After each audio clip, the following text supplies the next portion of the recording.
পাহাড়ের সবাইকে ঐক্য ও সংহতি বজায় রেখে মিলেমিশে থাকার আহ্বান জানিয়েছেন তথ্য প্রযুক্তি উপদেষ্টা নাহিদ ইসলাম।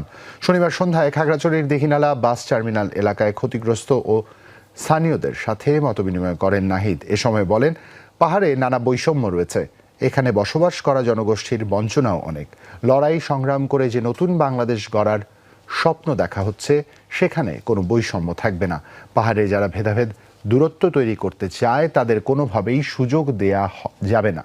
এর আগে দীঘিনালায় লারমা স্কোয়ারে বৃহস্পতিবারের সংঘর্ষে ক্ষতিগ্রস্ত এলাকা পরিদর্শন করেন উপদেষ্টা নাহিদ ইসলাম। কথা বলেন স্থানীয় ও ক্ষতিগ্রস্ত ব্যবসায়ীদের সাথে।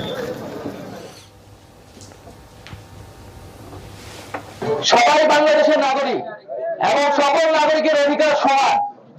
তো সেই জায়গাটায় আমাদের শ্রদ্ধা সম্মান রাখতে হবে। আমাদের সকল নাগরিকের অধিকার, তাদের ভাষা, সংস্কৃতি সবকিছুকে শ্রদ্ধা